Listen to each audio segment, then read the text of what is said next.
வணக்கம் மக்களே, எல்லோரும் எப்படி இருக்கீங்க? நல்லா இருக்கீங்களா? நல்லா இருப்பீங்கன்னு நம்புகிறேன். Welcome to Jeevasri kitchen. இன்றைக்கி நம்ம என்ன பார்க்க போகிறோம்னா, எங்கள் வீட்டு ஸ்பெஷல் தான். அதுவும் இன்றைக்கி பூஜை சம்மந்தப்பட்டது தான் நான் உங்களுக்கு அப்லோட் பண்ணியிருக்கேன். இது நிறைய பேர் ஒவ்வொரு விதமாக செய்வீங்க. முதல் தடவையே எங்கள் வீட்டு கன்னிசாமிக்கு கன்னி பூஜை நாங்கள் செஞ்சுருக்கோம். சிம்பிளானது, ரொம்ப ரொம்ப சிம்பிளான ஒரு கன்னி பூஜை தான் நாங்கள் பண்ணியிருக்கோம்.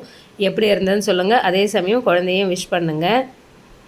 எங்கள் வீட்டில் நாங்கள் அகல் விளக்கு வச்சு தான் நாங்கள் அந்த 18 படி வச்சு கணக்கு பண்ணுவாங்க இல்லையா. நாங்கள் அகல் விளக்கு 18 அகல் விளக்கு வாங்கிட்டு இந்த மாதிரி கன்னி பூஜையை சிறப்பாக செஞ்சு முடிச்சிட்டோம்.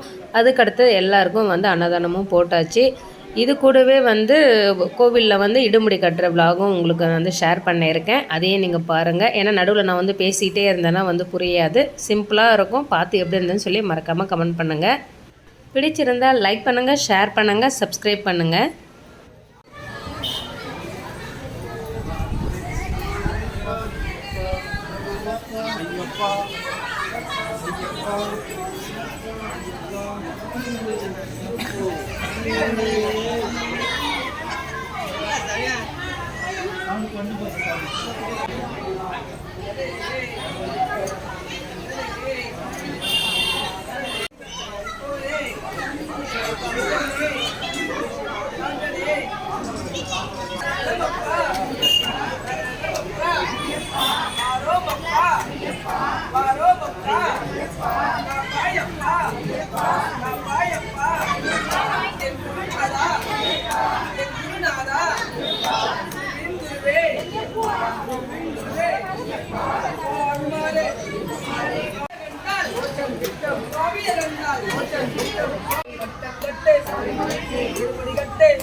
ஐயப்பா